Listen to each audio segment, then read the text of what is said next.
박근혜 대통령이 황창규 KT 회장과의 면담 때 최순실 씨의 조카 장시호 씨가 추진하던 사업 관련 계획서를 직접 건넸다고 검찰이 밝혔습니다. 대통령의 이권 개입 정황이 헌법재판소의 탄핵 심판에도 영향을 미칠 전망입니다. 최태원 SK 회장의 2015년 광복절 사면 발표 직후 SK 임원이 안종범 전 청와대 수석에게 은혜를 잊지 않겠다는 감사 문자를 보낸 것으로 드러났습니다. 특검의 박 대통령 뇌물수사에 어떤 영향을 미칠지 주목됩니다. 이재용 삼성그룹 부회장은 특검 조사에서 박근혜 대통령의 압박 때문에 최순실 씨 지원을 거부할 수 없었다고 진술한 것으로 나타났습니다. 특검은 이번 주말 이 부회장에 대한 구속영장 청구 여부를 결정할 방침입니다. 최순실 씨는 2012년 대선 당시 박근혜 대통령의 대선 로드맵 작성까지 깊숙이 개입한 사실이 정호성 전 비서관 녹취 파일에서 드러났습니다. 최 씨는 TV토론은 물론 당시 한나라당 중진 의원들의 거취까지 관여한 것으로 나타났습니다. 윤병세 외교부 장관이 한일 위안부 합의는 굉장한 성과라며 소녀상 설치는 국제관계 측면에서 바람직하지 않다는 입장을 밝혔습니다. 적절성 논란이 일고 있습니다. 수소, 우주의 75%. 그 무한한 수소로 자동차를 달리게 하다. 현대자동차. 시청자 여러분, JTBC 뉴스룸입니다. 박근혜 대통령이 SK 최태원 회장의 사면 사실을 발표 전에 SK 측에 알려주라고 지시한 것으로 검찰 수사 결과 확인됐습니다. 박 대통령은 최순실 씨 개인 회사에 각종 사업 제안서를 대기업 회장을 만나서 직접 전달한 사실도 오늘 재판에서 공개됐는데요. 향후 박 대통령에 대한 특검 수사 그리고 탄핵 심판에도 중요한 단서가 될 것으로 보입니다. 박 대통령이 황창규 KT 회장을 독대하는 자리에서 최순실 씨 측의 사업 용역 제안서를 직접 건네며 검토해달라고 한 사실이 드러났습니다. JTBC가 이 용역서를 입수해 확인해봤더니 액수가 상당 부분 부풀려져 있었습니다. 심수미 기자의 단독 보도입니다. 황창규 KT 회장은 지난해 2월 18일 박근혜 대통령을 독대했습니다. 황 회장은 이 자리에서 박 대통령으로부터 봉투를 하나 건네받으면서 내용을 검토해줬으면 좋겠다는 말을 들었다고 밝혔고 이런 내용이 오늘 재판에서 공개됐습니다. 해당 봉투에는 최순실 씨 회사인 더블루케이의 연구용역 계획서와 최 씨 조카 장시호 씨의 동계스포츠 영재센터에 대한 알파인 스키팀 창단 계획서가 들어있었습니다. 각각 최 씨의 회사인 더블루케이의 3억 원 규모, 장 씨의 동계영재센터에 50억 원의 일감을 주는 제안서입니다. 그런데 JTBC가 해당 문건을 살펴본 결과 사업 제안서 내용이 상당히 부풀려진 걸로 나타났습니다. 더블루케이에 주는 용역비 대부분인 2억 6천만 원가량은 인건비였는데 책임 연구원이 누구인지 양력조차 기재돼 있지 않았습니다. 알파인 스키팀 제안서 역시 연간 비용의 절반이 인건비였는데 선수 6명 중 4명이 미정으로 표시돼 있었습니다. KT와의 실제 계약은 체결되지 않았습니다. KT 내부 검토 결과 용역비와 경비가 지나치게 많이 책정돼 있다고 판단했기 때문입니다.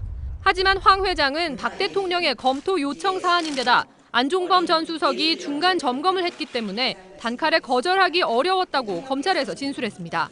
JTBC 심수희입니다.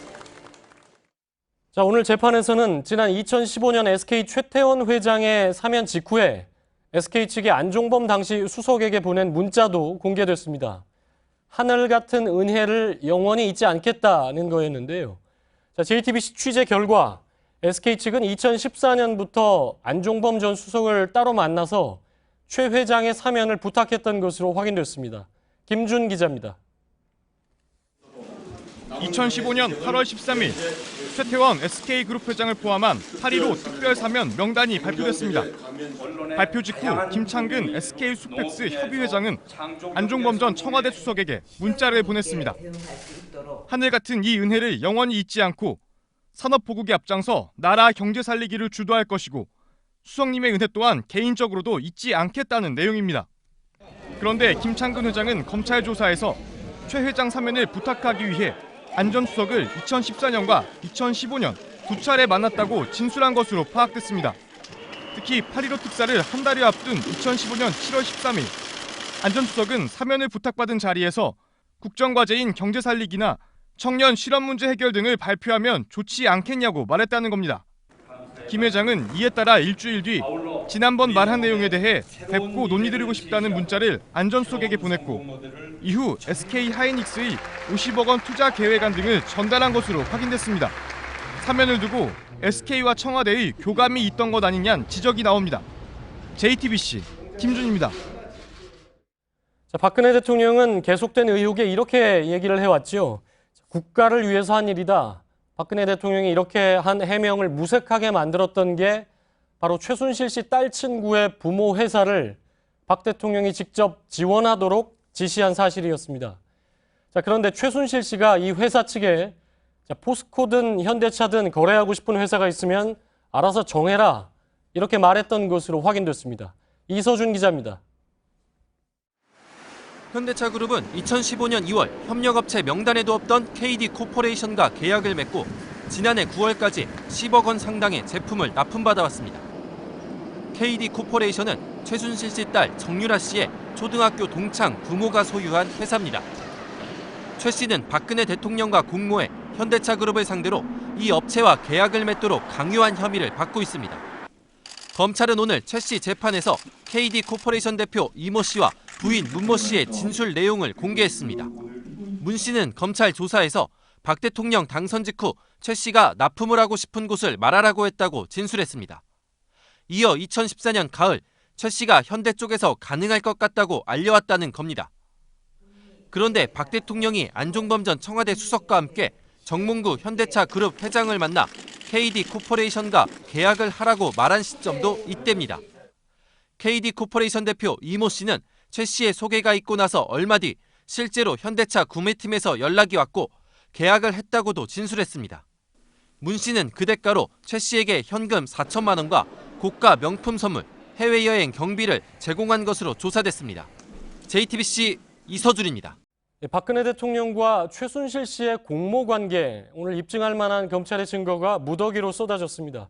취재 기자와 하나씩 짚어보겠습니다. 자, 김준 기자, 오늘 새롭게 나온 증거들이 굉장히 많은데 뭐 하나씩 짚어볼까요? 그렇습니다. 오늘이 이제 세 번째 공판 기일이었는데요. 예. 그동안 검찰이 증거 번호에 따라서 순서대로 이제 증거를 제시를 해왔습니다. 예. 앞서 첫 공판에서도 검찰이 이제 대통령과 최순실의 범행 공모를 입증할 증거가 차고 넘친다라고 밝히지 않았습니까? 예, 그렇죠. 법조계에서 이제 검찰이 들고 있던 무기들, 감추고 있던 카드들을 하나하나씩 꺼내고 있는 거다 이런 분석이 나오고 있습니다. 예, 그 당초에 검찰에 박근혜 대통령이 출석을 했다면 이런 부분을 이제 확인을 했을 텐데 그렇습니다. 조사에 응하지 않았기 때문에 이제 재판에 나오는 거고요. 근데 오늘 나온 자료가 그 증거 자료들이 일단 대통령 재판은 아니기 때문에 대통령에 대한 직접 혐의 내용이냐 이 부분도 이제 의문이 좀 있을 수 있는데 어떻게 봐야 될까요? 아무래도 오늘 나온 증거들이 관심을 받는 이유는 대통령의 혐의를 입증할 만한 증거들이기 때문인데요. 예. 우선 앞서 리포트에서 보신 것처럼 검찰이 최 씨의 조카 장시호 씨의 동계스포츠 영재센터에서 만들려고 했던 스키단 창단 관련 예. 문서를 박 대통령이 직접 KT 황창규 회장에 건넸다는 증거를 제시를 한 겁니다. 예. 그동안의 혐의나 최 씨와의 공모 관계를 박 대통령 측에서는 일관되게 부인을 해왔는데 이 부분을 정면으로 반박하는 증거를 내놓은 겁니다. 그러니까 이게 진술 정황이 있는 겁니까? 그렇습니다. 진술 예. 정황도 있고요. 예. 예. 진술 여러 정황이 아무래도 줄을 이루고 있습니다. 검찰에서 얘기한 게 그런 정황을 바탕으로 했다. 예. 그러니까 특히나 이 부분이 장시호 씨 그리고 최순실 씨 개인 회사이기 때문에 박근혜 대통령이 국익을 위해서다라고 얘기하기는 좀 어려운 부분이다라고 볼 수가 있겠네요. 그렇습니다. 예. 자, SK 최태원 회장 관련 사면 의혹 이게 지속적으로 나왔는데 오늘 내용을 보면 청와대와 SK 측이 사면을 앞두고 계속해서 조율을 했다. 뭐 이렇게 볼 만한 정황들이 많이 나오지 않았습니까? 그렇습니다. 일단 오늘 먼저 제시가 된 공개된 문자 메시지를 보면요. 예. 하늘 같은 은혜를 영원히 잊지 않겠다. 그리고 수석님의 은혜 또한 잊지 않겠다라는 내용이 나오는데요. 예. 최 회장의 사면 발표를 전후한 시기에 오고 간 문자입니다. 그런데 특히 이 부분에 대해서 안 전 수석이 검찰 조사 과정에서 사면 결과를 미리 알려주라는 지시를 대통령으로 받았다. 예. 그리고 이 지시에 따라서 이제 SK 측에다가 그 결과를 알려줬다라고 진술을 했습니다. 예. 이제 또 이 문자 메시지를 살펴보면 특히 수석님의 은혜 또한이라고 따로 언급을 합니다. 그래서 이 부분을 보면은 예. 이제 수석님의 은혜를 언급을 하고 또 다른 은혜를 언급을 했기 때문에 예. 다른 누군가가 있다는 걸 전제한 것으로 보이는 대목입니다. 다른 누군가라면 안종범 수석 말고 다른 누군가라면 그럼 대통령 얘기하는 겁니까? 아무래도 그렇게 봐야 한다는 분석이 이제 지배적인데요. 예, 검찰에서 그렇게 보고 있다는 얘기죠. 그렇습니다. 결국 오늘 SK 이만우 부사장이 보냈던 문자 메시지도 같이 공개가 됐는데요. 예. 이 내용을 살펴보면 창조 경제를 위해선 최태원 회장이 조속히 나와서 제 역할을 해줘야 한다는 사설이 내일 한 언론에서 나올 거다 이런 메시지를 보냈습니다. 예. 또 그러면서 같이 이제 말을 한 게 최 회장이 경제 발전에 기여할 수 있게 도와달라고 말을 한 겁니다. 예. 그런데 사실은 뭐 법무부도 아니고 민정수석도 아니고 이제 경제수석이었던 안종범 전 수석에게 이런 부탁을 했다라는 거는 이제 안 전 수석을 통해서 다른 누군가에게 이런 청탁이 전달되기를 바란 거다 이렇게 볼 수 있습니다. 이 문자는 여러 가지 의미가 있는데 일단 특정 언론 신문에서 이런 내용의 사설, 빨리 최태원 회장을 내보내라 하는 사설이 실린다는 걸 미리 알았다는 것도 상당히 놀라운 일이고 그 얘기를 이제 청와대에 전달하면서 지금 압박이라고 해야 될까요? 부탁이라고 해야 될까요? 그런 얘기를 했다는 거죠. 그렇습니다. 자, 재단 사유화 문제도 오늘 얘기가 나왔죠? 네, 인투리스라는 회사인데요. 예. 최 씨가 이 인투리스라는 회사를 지주회사로 세우고 그 아래 미르와 K스포츠 그리고 더 블루케이를 이제 자회사로 세우려고 했다. 이런 걸 기획한 문건과 도표가 이제 검찰이 재판에서 제출했었는데요. 예, 예. 그 증거들이 오늘 이제 제시가 되고 공개가 된 겁니다. 예. 자, 최순실 씨가 그러니까 대통령, 그러니까 청와대 일에 관여했다는 건 뭐 지금까지 나온 것만 해도 이제 수백 건이 넘는 것 같은데 오늘은 보니까 대통령 침실까지 최순실 씨 직원이 뭐 작업을 했다 이런 얘기가 나왔죠. 그렇습니다. 최 씨의 회사 이제 얀슨이라는 기업이 있는데요. 예. 그 기업의 직원이 박 대통령이 취임한 뒤에 두 차례에 걸쳐서 청와대에 가서 대통령의 침실 커튼을 갈아주고 또 수도꼭지를 갈아주는 이런 일을 했다라는 건데요. 청와대에서도 분명히 이런 담당 업무를 담당하고 있는 이제 예. 공무원들이 있을 겁니다. 그런데 이거를 이제 최 씨의 회사, 개인 회사에 속해 있는 직원이 와서 해준 거고요. 그리고 이 직원이 또 검찰에서 밝힌 내용이 이 일을 해주고서 별도의 예. 보수를 받지는 않았다 이렇게 밝혔습니다. 그러니까 최순실 씨가 사실은 어떻게 보면 청와대 수도꼭지만 갈았다면 뭐 이렇게까지 문제가 되지는 않았을 텐데 뭐 인사에도 개입을 했고요. 여러 가지 그런 문제가 사실 더 클 텐데 실제 관여한 건 굉장히 많군요. 자, 오늘 공개된 증거들 이게 아무래도 대통령에 대한 탄핵 심판에도 좀 영향을 미치지 않겠습니까? 그렇습니다. 지금 헌재에서 진행되고 있는 탄핵 심판과 또 법원에서 진행되고 있는 최순실 씨의 형사 재판이 뭐 직접적인 연관이 있는 것은 아니지만 예. 사실상 오늘 나온 증거들이 대통령의 뇌물 혐의를 직접적으로 입증할 수 있을 만한 증거들로 보이는 겁니다. 예, 예. 그렇기 때문에 그동안 박 대통령이 이제 탄핵 사유에 대해서도 부인하는 태도로 일관을 해왔지만 예. 범죄 혐의에 대해서 이제 헌법재판소도 이 부분을 참고할 수가 있기 때문에 예, 예. 탄핵 심판에도 적지 않은 영향을 끼칠 것으로 보입니다. 결정적으로 대통령이 국가를 위해서 했다고 했던 여태까지 했던 주장과 상당히 배치되는 부분들이죠. 그렇습니다. 네, 지금까지 김준 기자였습니다. 자, KD코퍼레이션이나 김영재 의원 측은 모두 4차례 경제사절단에 포함돼서 박 대통령의 해외 순방에 따라가게 되죠. 자, 그렇다면 이들 업체가 선정된 배경에는 문제가 없을까요? JTBC가 정부 부처에 확인해 봤는데 이 업체들을 이 선정 과정을 보여줄 자료는 모두 폐기되고 없었습니다. 이지은 기자입니다. 산업부의 경제사절단 선정평가표입니다. 선정위원회는 참가를 신청한 중소기업을 대상으로 방문국과의 기존 교역 여부, 사업 수주 예상 성과 등을 꼼꼼히 채점합니다. 그리고 이를 토대로 경제사절단을 최종 결정합니다. 평가표는 선정 시비를 막기 위한 중요한 근거가 됩니다.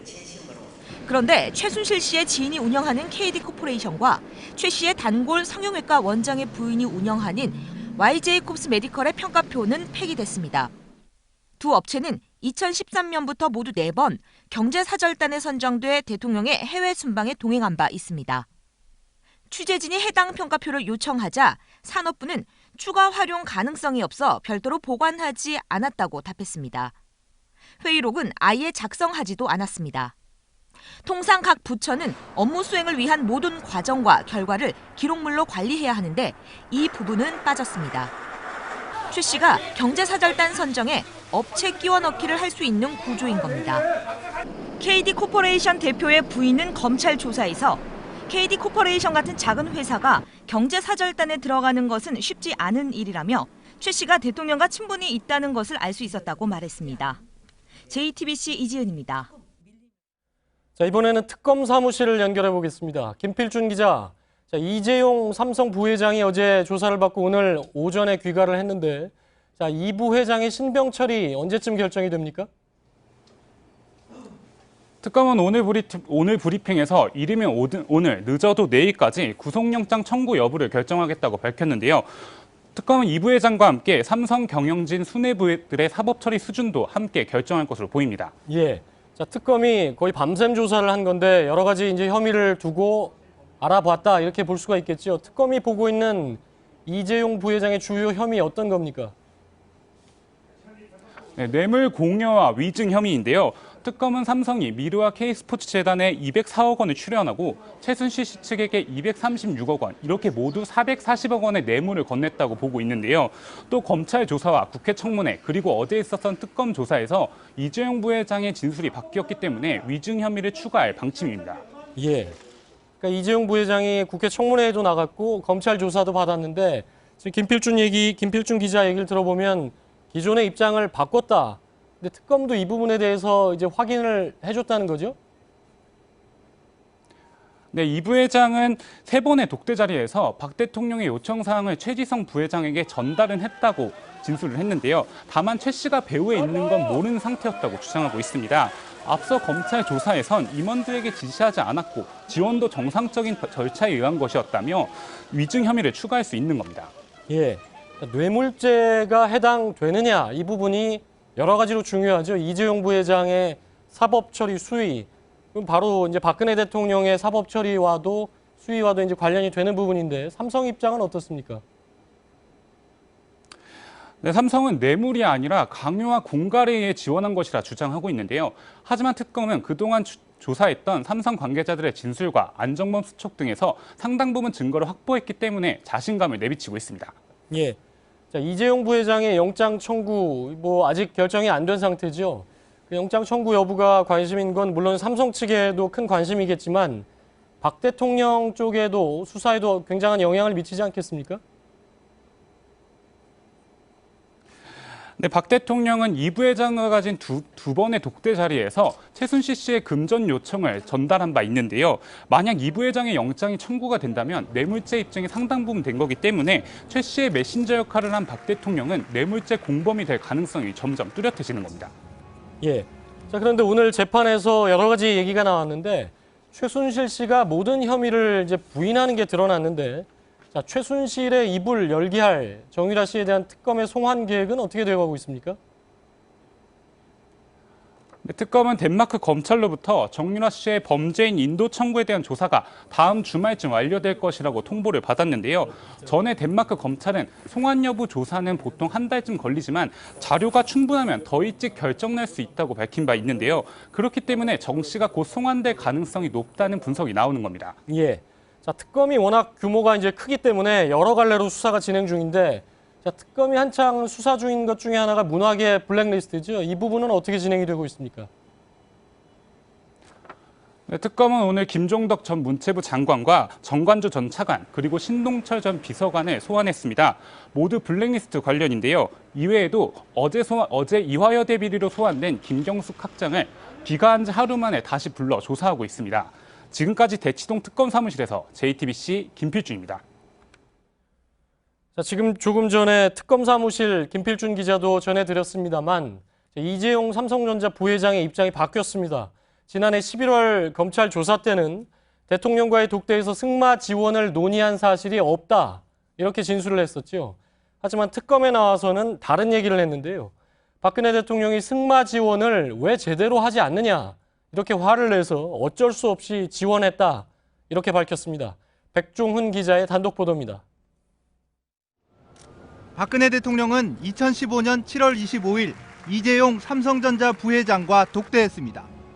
이 자리에서 박 대통령의 승마 지원 요구가 있었고 그 대가로 정부가 삼성물산과 제일모직의 합병을 돕는 논의가 있었던 게 아니냐는 의혹이 일었습니다. 하지만 이 부회장은 지난해 11월 13일 검찰 조사에서 이를 부인했습니다. JTBC 취재 결과 이 부회장은 승마 지원에 대해 모르는 일이고 계열사 합병과 관련해 청와대에 청탁한 게 없다고 진술한 것으로 파악됐습니다. 그러면서 보건복지부 장관이 삼성의 계열사 합병에 대한 국민연금의 결정에 영향을 미칠 수 없지 않느냐는 주장도 했습니다. 하지만 이 부회장은 이번 특검 조사에선 입장을 바꿨습니다. 박 대통령이 2015년 7월 25일 독대 당시 승마 지원이 제대로 안 된다고 화를 냈기 때문에 최순실 씨 일가를 지원했다고 진술한 겁니다. 대통령의 압박 때문에 최 씨를 지원했고 이때 최 씨의 존재도 알게 됐다고 주장한 겁니다. 하지만 자금 지원 등은 임원들이 한 일이고 이 부회장 자신은 그 과정 등을 모른다는 취지로 진술했습니다. 이 부회장이 왜 진술을 바꿨는지 배경이 주목되고 있습니다. JTBC 백종훈입니다.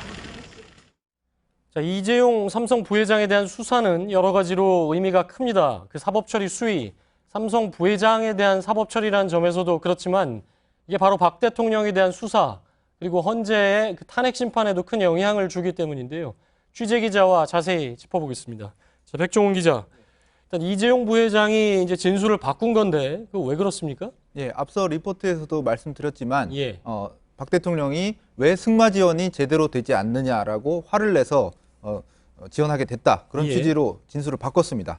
이번 특검 수사를 통해 새로 드러난 정황과 진술들 때문에 진술을 바꿀 수밖에 없었다라는 분석이 나오고 있는데요. 예. 예를 들면 이건 검찰 수사지만 안종범 전 수석이 그 대통령의 지시를 받고 수첩에 승마라고 쓴 정황이 나왔고 예. 또 특검 수사 돌입 이후에는 구속된 문영표 전 보건복지부 장관이 삼성 계열사 합병에 찬성하라고 국민연금에 압력을 넣은 정황도 나오지 않았습니까? 예. 이런 점들이 이재용 부회장의 진술을 바꾸는데 영향을 끼친 것으로 보입니다. 어떻게 보면 이재용 부회장의 진술이 이전에는 아예 모른다였다가 바뀐 건데 그러니까 대통령이 그렇게 압박을 하니까 뭐 기업 쪽에서 어떻게 안 들어주겠냐 뭐 이런 입장 아니겠습니까? 대가성하고는 어떻게 보면 약간 배치되는 얘기가 될 수도 있겠습니다. 예, 일단 이재용 부회장은 최순실 씨의 존재를 뒤늦게 알고 예. 지원을 하긴 했지만 구체적인 자금 집행과 지시 같은 것은 잘 모른다라고 진술을 하고 있습니다. 다만 합병으로 인한 이재용 부회장의 어떤 그룹 지배력 강화 이익이 굉장히 크기 때문에 예. 이 정도의 자금 집행을 몰랐다는 것은 좀 이해가 되지 않는다는 지적이 나오고요. 예. 특검은 이러한 점을 뭐 여러 가지 기록, 뭐 통신 기록이나 여러 정황을 수사해서 입증할 수 있다라는 입장입니다. 예. 그러니까 어떻게 보면 수사가 조금 나갔다. 그러니까 이재용 부회장이 아예 부인을 하다가 모른다고 하다가 일단 대통령이 계속해서 압박을 가한 정황에 대해서 진술을 했는데 대가성 여부는 이제 앞으로 다툴 문제고요. 예. 삼성 이재용 부회장의 사법 처리 수위 영장 청구 여부를 늦어도 모레 결정한다고 이제 밝혔는데 예. 그렇게 되면 이제 남은 건 대통령 수사가 아니냐라고 볼 수가 있겠는데요. 어떻습니까? 예, 일단 박 대통령에 대한 대면 조사 필요성이 높아지고 있습니다. 예. 이미 안종범 전 수석이 대통령이 삼성 승마 지원을 강조했다는 그런 진술을 했고 또 앞서 수사에서도 그 안종범 수석의 그 수첩 관련 승마라는 기재를 한 대목이 나왔기 때문에 직접 청탁을 그러니까 뇌물 혐의와 관련해서 돈을 준 사람 말고 받은 사람 쪽에 해당하는 박 대통령에 대한 대면 조사가 필요한 겁니다. 그렇군요. 박근혜 대통령이 당초에는 검찰 조사에 응하겠다고 했다가 응하지 않았는데 특검 조사도 응하겠다 이런 게 이제 기존 입장이었는데 아직까지 그 박 대통령 측이 특검 조사에 응하겠다 여부에 대해서는 나온 게 있습니까? 일단 특검 조사에 대해서 원칙적으로 예. 협조하겠다라는 입장으로 전해지고 있고요. 예. 무엇보다도 헌재 탄핵 심판에 이 삼성 관련 뇌물 혐의가 굉장히 핵심 쟁점으로 떠오르고 있습니다. 예. 검찰 수사에서는 대면 조사가 불발되면서 대통령에 대한 대면 조사가 불발되면서 삼성 관련 뇌물 혐의 같은 것들은 공소장에 포함이 안 됐었는데요. 예. 특검 수사가 이렇게 속도를 내고 있기 때문에 이런 결과가 탄핵 심판에도 영향을 끼칠 수 있다는 얘기가 나오고 있습니다. 예. 하루빨리 그 대통령에 대한 대면 조사 그리고 아직 이루어지지 않고 있는 청와대에 대한 압수수색 이런 것들이 이뤄져야 가릴 수 있다는 그런 얘기가 나옵니다. 근데 사실은 검찰이나 특검 측 입장에서 보면 이게 가지고 있던 여러 가지 정황을 가지고 조사할 때 제시하면서 이 부분을 확인해야 되는데 어떻게 보면 대통령 입장에서는 모든 검찰과 특검의 패를 다 읽고서 조사에 응한다 이런 비판도 나올 수 있는 거 아닙니까? 예, 뭐 탄핵 심판이나 법원 재판 그리고 특검 수사가 이게 맞물려서 돌아가다 보니까 대통령 측의 입장에서 보면 시간을 좀 지연시키면서 대비를 좀 할 수 있다 이런 지적도 나오고 있습니다. 예, 백종훈 기자였습니다. 최순실 국정 개입 사건의 핵심 물증인 정호성 전 비서관의 녹취 파일 내용을 JTBC가 입수해 보도해드리고 있는데요. 오늘도 관련 보도를 이어가겠습니다. 최순실 씨는 박근혜 대통령의 대선 캠프도 진두지휘한 것으로 보입니다. TV 토론의 경우 최 씨가 발언 내용과 전략을 일일이 코치하는데요. 특히 이정희 전 통합진보당 대표의 공세를 어떻게 막아낼지 구체적인 발언까지 정해준 것으로 드러났습니다. 정혜성 기자의 단독 보도입니다. 이것만 기억하시면 됩니다. 박근혜 후보 떨어뜨리기 위한 겁니다. 저는 박근혜 후보를 반드시 떨어뜨릴 겁니다. 2012년 12월 1차 대선 후보 TV 토론회가 끝나고 2차 토론을 앞둔 12월 9일 박근혜 후보 측의 대책 회의가 열렸습니다. JTBC가 입수한 정호성 전 비서관 녹취 파일에는 최순실 씨가 이정희는 국회의원 몇 년 했어요. 그 부분 물어볼 거라고 걔가 이정희가 라고 말하는 대목이 나옵니다. 이정희 후보의 공세에 맞서는 방안이 논의되는 자리로 파악됐는데 최 씨는 박 후보에게 이정희가 완전 동문서답으로 자기 세일만 한 거잖아. 동문서답으로 대표님도 그렇게 라고 합니다. 박 후보는 동문서답으로 말 잘 들었다 하면서 내 노동정책 얘기하면 되고요 라고 답합니다. 실제로 2차 토론회 때 이 후보가 학교 비정규직 문제를 꺼내들자 박 후보는 자신의 노동 공약인 사내 하도급법 언급만 합니다. 최 씨는 또 이 후보가 사퇴할 것이라며 대선 후보에게 지원되는 국가보조금 27억 원을 받았다는 점을 지적하라고 강조합니다. 전두환 정권으로부터 6억 원을 받았다고 시인을 하셨는데 비자금 아닙니까? 대선 끝까지 완주하실 계획은 없으시죠? 처음부터 끝까지 나가실 생각도 없으면서 27억을 받으시고. 최 씨의 TV 토론 전략은 박 후보의 입을 통해 그대로 실현됐습니다. JTBC 정혜성입니다. 정호성 전 비서관의 녹취록에는 최순실 씨의 영향력이 어땠는지를 보여주는 사례가 곳곳에 나타납니다. 최 씨는 박근혜 후보의 대선 캠프를 좌지우지하다시피 했는데요. TV 토론을 앞두곤 민생 경제 정책 내용도 최 씨와 함께 논의하고 결정했습니다. 이태경 기자입니다. 대선 후보 2차 TV 토론회를 하루 앞둔 2012년 12월 9일 박근혜 후보는 최순실 씨에게 다음 정부 이름은 민생정부가 될 것이다. 그거 어때요? 라고 묻습니다. 이에 최 씨는 박 후보에게 민생정부라고 그래도 되죠? 라며 동의했고 이후 민생은 박근혜 선거 캠프의 핵심 키워드가 됩니다. 저는 다음 대통령에게 무엇보다도 시급한 과제가 바로 우리 국민들의 민생을 살리고 또 미래에 대한 희망을 드리는 것이라고 생각합니다. 그런데 당시 토론회 준비 자리에 동석했던 이 차장이라는 사람이 민생 이야기 많이 하는데 실제 민생에 대해서 제대로 알고 있는지 물어볼 수 있다고 말합니다. 그렇게 물어보겠지 라는 최 씨의 답이 돌아옵니다. 그러자 박 대통령이 콩나물값 얘기를 꺼냅니다. 뭐 콩나물값이 얼마고 어쩌고 쪼잔하게 나오면은 이라면서 그거 한 봉다리 1,500원 정도 하지 않냐. 그거는 그렇게 얘기할게요. 라고 최 씨의 동의를 구합니다. 그리고 또 최 씨는 TV 토론 준비 과정에서 민생 경제의 세세한 부분까지 입김을 행사했습니다.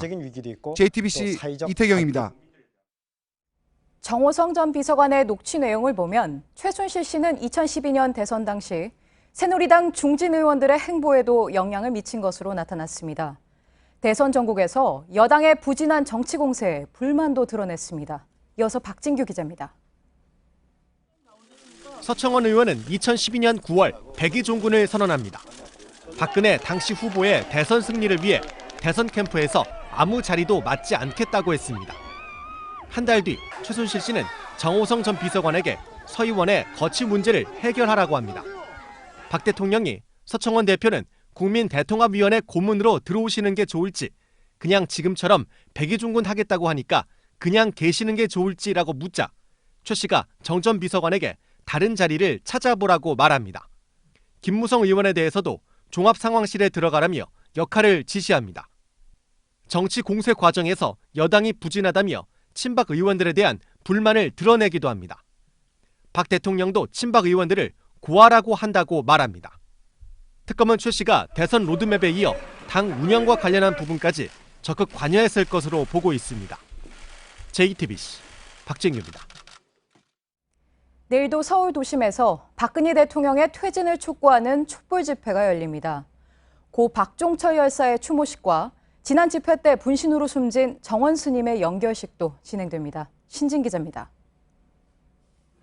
내일 서울에서 열리는 12번째 촛불 집회에서는 박근혜 대통령의 조기 탄핵과 함께 재벌 총수들에 대한 비판의 목소리도 나옵니다. 주최 측은 뇌물을 건넨 재벌도 최순실 씨 국정농단 사건의 공범이라고 주장했습니다. 그러면서 행진 과정에 롯데와 SK 등 대기업 건물을 지나는 코스를 추가해 퍼포먼스를 벌이겠다고 밝혔습니다. 지금까지 촛불 집회가 축제처럼 진행됐던 것과 달리 이번엔 추모 행사가 이어지면서 엄숙한 분위기를 띨 것으로 보입니다. 지난주 집회 때 분신한 뒤 숨을 거둔 정원 스님의 노제와 연결식이 조계사와 광화문에서 열립니다. 6월 항쟁이 도화선이 된 고 박종철 열사의 고문치사 사건 30주기를 맞아 추모대회도 진행합니다. 박사모를 중심으로 한 친박단체 모임 탄기국은 서울 대학로에서 박 대통령을 옹호하는 태극기 집회를 열겠다고 했습니다. JTBC 신진입니다. 어제 반기문 전 유엔 사무총장이 귀국하면서 대선 경쟁이 사실상 시작됐습니다. 반 전 총장도 본격적인 행보에 나섰는데요. 정치권에서는 반 전 총장이 자신을 둘러싼 각종 의혹 먼저 해명해야 한다 이렇게 주장하고 나섰습니다. 이윤석 기자입니다. 어제는 반기문 전 총장에 대해 말을 아꼈던 문재인 민주당 전 대표. 오늘은 반 전 총장의 정치 교체를 정면으로 비판했습니다. 정권 교체를 말하지 않고 정치 교체를 말하는 것은 그냥 박근혜 정권을 연장하겠다. 뭐 그런 말로 들립니다. 문 전 대표 측은 어제는 귀국한 날이라 예우 차원에서 말을 아꼈던 것일 뿐이라고 말했습니다. 이재명 성남시장도 반 전 총장의 정치 교체는 말장난이라며 박근혜 이탄이라고 비판했습니다. 본격적인 검증 주문도 시작됐습니다. 추미애 민주당 대표는 친인척 관리도 제대로 못한 반기문 전 총장이라며 대통령의 중요한 자질인 도덕성에 의문이 있다고 주장했습니다. 반 전 총장과의 연대론을 강조해왔던 국민의당도 정체성 확인과 검증이 우선돼야 한다고 기류가 조금 바뀌었습니다. 반면 새누리당은 환영의 수위를 높였습니다. 어떻게 그렇게 내 생각과 똑같은 말씀을 하셨는가. 이분이 뭐 멀리 떨어져 있는데도 우리나라의 그 정치의 그 현실을 정확하게 보신 것이다. 이런 가운데 오늘 발표된 한국갤럽의 차기 대선 주자 지지율 조사에선 문재인 전 대표가 31%로 오차 범위 밖에서 1위를 차지했고 이어 반기문 전 총장과 이재명 성남시장 그리고 안철수 전 국민의당 대표 순이었습니다. JTBC 이윤석입니다. 윤병세 외교부 장관이 오늘 국회에 출석해서 공관 앞 소녀상 설치는 바람직하지 않다 이렇게 말했습니다. 일본이 소녀상과 관련해서 우리 정부에 집중 공세를 펴고 있는 가운데 나온 발언이어서 논란이 일고 있는데요. 취재 기자와 잠시 짚어보겠습니다. 안태훈 기자. 우선 윤 장관이 오늘 정확히 뭐라고 한 겁니까? 네. 오늘 오후에 열린 국회 외교통일위원회 외교부 현안 보고에서 한 말인데요. 직접 한번 들어보겠습니다. 영사공간 앞에 어떤 그 시설물 또는 조형물을 설치하는 것에 대해서 국제 관계라든가 국제 이양 측면에서 바람직하지 않다고 생각하는 것이 이제 일반적인 이제 그 입장입니다. 네. 그러니까 일본 영사관 앞은 안 된다라는 취지로 국제 관례상 부적절하다고 주장한 겁니다. 예. 언뜻 들으면 일본 정부 주장하고 비슷해 보이는데 윤병세 장관이 그러면 일본 정부가 최근 하고 있는 여러 가지 뭐 이해할 수 없는 얘기들에 대해서는 아무 얘기를 안 했습니까? 네. 거기에 대해서 윤 장관은 일본 정부가 국내 여론 등을 감안해서 강경 대응을 취한 것이다. 뭐 이렇게 분석을 했습니다. 최근 일본의 공세가 거칠었는데 그에 반박하기보다는 일본 측의 발언 배경을 설명하는 수준에 그친 것입니다. 예. 위안부 합의 자체를 놓고도 이게 대단한 성과다. 뭐 이렇게 표현을 했죠. 네, 그러니까 2015년 말 위안부 합의는 박근혜 정부의 외교 참사라는 지적에 대해서 윤 장관이 정부가 과거 받아내지 못한 기록을 남긴 것은 굉장히 어려운 협상의 한 성과라고 자평을 했습니다. 정치권을 중심으로 재협상을 주장하는 목소리가 높아지고 있는데 이와는 대치되는 그런 발언입니다. 그러니까 최근 한 일주일 새 일본은 일방적으로 어떻게 보면 위안부 합의인데 위안부 할머니들 자존심을 더 나아가서 국제적으로 봐도 이제 문제가 될 수 있는 발언들을 계속 쏟아내고 있는데 우리 정부의 대응은 많이 다르군요. 네. 일단 대표적인 일본 측 발언을 보면 예. 지난 8일에 아베 신조 총리가 그러니까 10억 원을 냈으니까 한국도 성의를 보여야 한다. 예. 그러니까 위안부 문제, 소녀상 문제를 돈하고 연결짓는 발언을 한 겁니다. 그 10억이 위안부 소녀상 철거의 대가다 뭐 이런 느낌을 줬죠? 예, 그렇습니다. 그다음에 그 이후에 바로 지난 10일에 아소다로 일본 재무상은 한일 통화수업부 협상 중단을 얘기하면서 신뢰 관계가 없어지면서 협상 재개가 어려워지고 있다라고 했습니다. 그러니까 우리가 마치 위안부 합의를 깨서 신뢰를 잃었다라는 투로 얘기를 했습니다. 반면에 황교안 권한대행의 대응은 언행 자제였습니다. 예. 누구를 향한 말인지 주체도 불분명한 대응이었고요. 또 오늘 외교부의 대응은 일본을 두둔하는 듯한 모습만 보인 것으로 보입니다. 그러니까 뭐 두둔까지는 어떨지 모르지만 일본은 일방적으로 우리를 몰아세우는데 거기에 대한 얘기는 없이 뭐 나름 굉장히 중립적인 얘기. 그러니까 일본하고 어떻게 그쪽 공격에 대한 우리의 입장을 정확하게 얘기를 하지 않았다. 뭐 이렇게 봐야 되겠죠? 네. 자, 안태훈 기자였습니다. 자, 교육부가 역사교과서 국정화 방침에서 한 발 물러났죠. 그러니까 내년부터 국정과 검정을 혼용하기로 했는데 자, 당장 1년 만에 검정 교과서를 만들어야 하는데 출판사들은 원래 2년 걸리는 일을 1년 만에 마치는 조건으로 200억대의 지원금을 요구하고 나섰습니다. 윤정식 기자의 단독 보도입니다. 교육부가 한국거민정교과서협회에 보낸 공문입니다. 내년부터 중학교 역사, 고등학교 한국사에 대해 국정과 검정 교과서를 혼용하도록 고시할 테니 지필진 구성 등 사전 작업을 해달라는 내용입니다.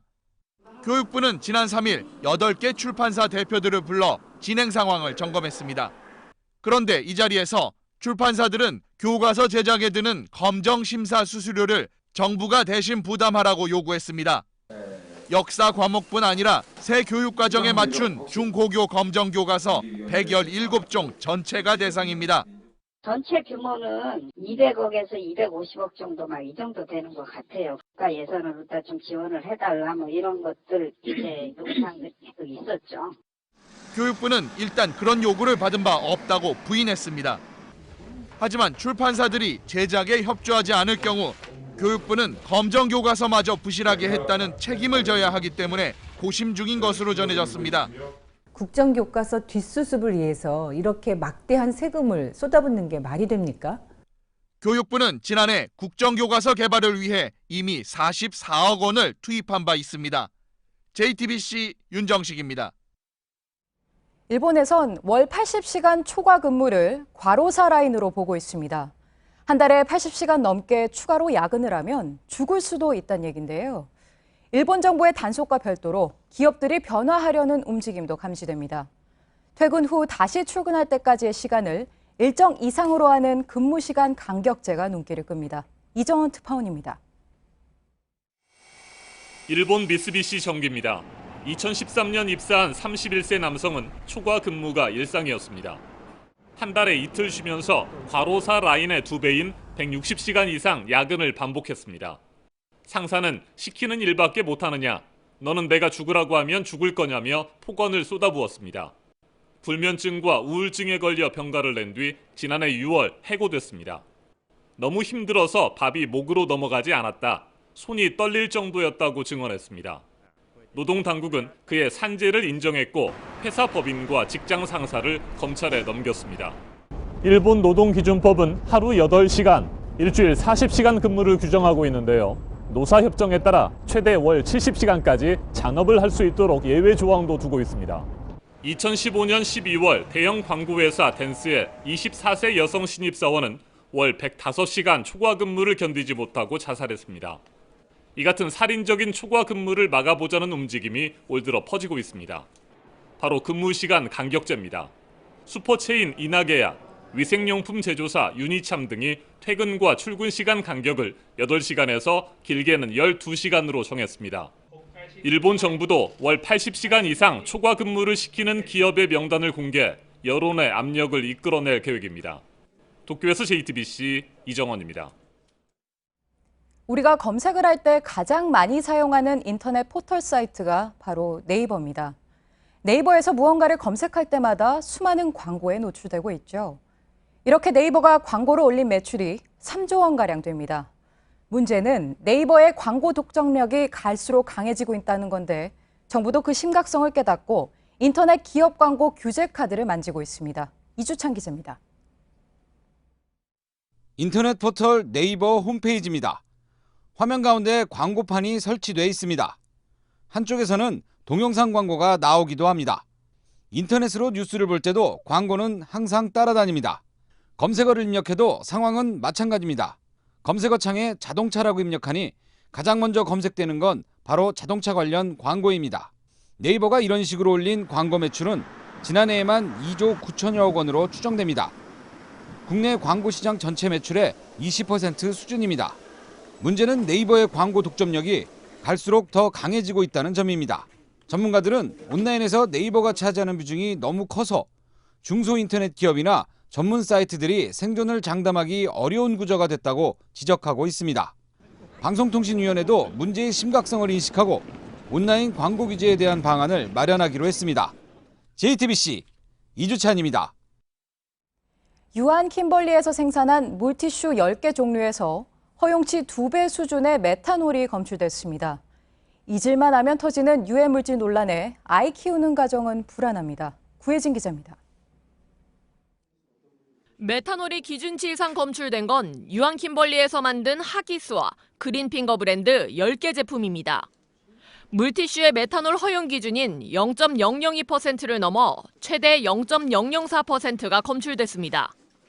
식약처는 즉각 해당 제품의 판매를 중지시키고 회수 조치를 명령했습니다. 지난해 9월에도 일부 물티슈에 가습기 살균제 성분인 CMIT가 들어간 것으로 나타나 회수 명령이 내려졌습니다.